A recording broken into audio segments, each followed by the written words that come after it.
bienvenue dans notre émission Conseil d'experts, pour laquelle j'ai le plaisir d'accueillir Guillaume Proust. Guillaume Proust, bonjour. Bonjour Jean-David. Guillaume, vous avez choisi de nous parler de la création d'entreprise. Alors, quel conseil vous souhaitez donner aux créateurs? Alors, moi je vais m'intéresser en effet à un tiers des Français qui créent leur entreprise et 50% d'entre eux s'intéressent à la franchise. Et pourquoi s'intéresser à la franchise? Parce que, en effet, cet entrepreneur qui a entre 35 et 45 ans, qui a une famille, souhaite sécuriser en effet son projet, souhaite bénéficier de la notoriété d'un réseau et par ailleurs souhaite aussi limiter en fait les risques à son investissement financier qui est relativement conséquent, entre en moyenne 30 000 euros et plusieurs centaines de milliers d'euros. Alors pour vous, la franchise présente des avantages forts pour le créateur? Alors la franchise, en effet, bon, c'est un système qui est réglementé en partie, non pas le contrat de franchise, parce qu'il n'y a pas de loi sur le contrat de franchise, mais sur les informations pré-contractuelles. Ça a été réglementé par la loi Doubin il y a environ 30 ans. Et en effet, vous avez un cadre qui aujourd'hui facilite l'utilisation d'un savoir-faire, mais l'entrepreneur a besoin et demande à plus de 60% d'être accompagné, entre autres, par un expert comptable, qui est le premier conseil cité, ensuite par les banques et les avocats.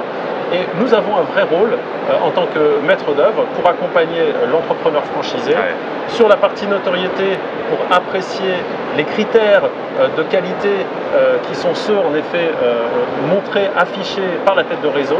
Et l'expert comptable qui accompagne un certain nombre de franchisés sait les apprécier. Il a un vrai rôle de conseil du créateur. Deuxième point, c'est l'accompagnateur privilégié, pas uniquement sur les aspects financiers. L'aspect numéro 1, c'est celui du financement, avant même la recherche de l'emplacement. Quoi qu'il en soit, l'expert comptable va également coordonner l'intervention de différents experts sur le volet organisationnel, en effet, sur la façon dont les outils vont s'adapter encore plus aux franchisés installés sur un point de vente spécifique plutôt qu'un autre.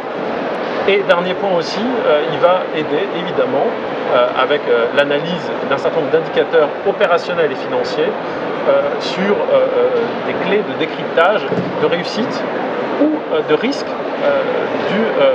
de l'entrepreneur et de son point de vente, pour faire en sorte de l'aider à pivoter pour qu'il réussisse son projet de lancement d'un point de vente et qu'il en lance, pourquoi pas, plusieurs autres par la suite. Alors, on parle beaucoup de transition numérique, de la vague du numérique, d'ubérisation. On a dit à un moment que la franchise risquait d'être ubérisée par le net. Qu'est-ce que vous en pensez? Qu'est-ce que vous constatez aujourd'hui? Alors, on constate, en effet, si on regarde les États-Unis, on voit qu'à peu près 20% des centres commerciaux américains vont disparaître.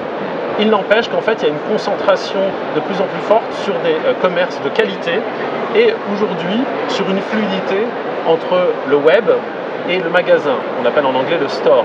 Et donc tous les outils de web to store ou de store to web, donc la circulation de l'un à l'autre, sont de plus en plus développés.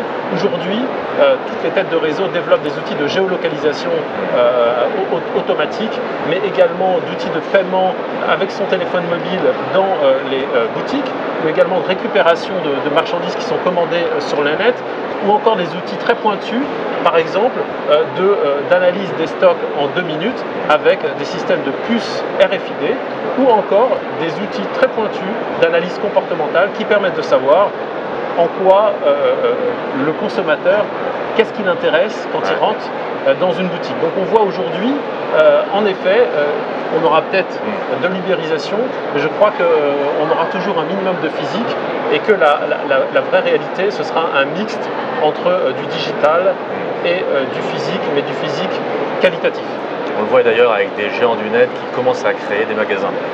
Complètement, et on voit aussi aujourd'hui des nouveaux concepts, parce qu'on revient sur des concepts XXL, on le voit par exemple dans le vin, ou des concepts small, agile, on le voit avec O2 Care Service par exemple dans le jardinage à domicile qui ouvre une centaine de points de vente en 2017 et on voit bien qu'il y a un élargissement du champ des possibles avec les outils qu'on a aujourd'hui pour travailler seul ou avec une équipe en moyenne qui est de 5 employés si on regarde la franchise dans son ensemble. Dernière question, je crois savoir que vous avez écrit quelques pages sur la franchise. Est-ce que vous pouvez nous en dire un peu plus? Oui, en effet. Alors, Erol m'a demandé d'écrire un livre sur la franchise. Je vais rendre le manuscrit en novembre 2017 et on découvrira donc cet ouvrage à la FNAC et puis également au Salon des entrepreneurs, et également il y aura une présentation qui sera faite au Salon de la franchise en mars 2018. Alors, on ira voir. En tout cas, bonne chance pour la dernière ligne droite. Merci Laurent David. Merci pour vos conseils, Guillaume Prost. Merci, à bientôt.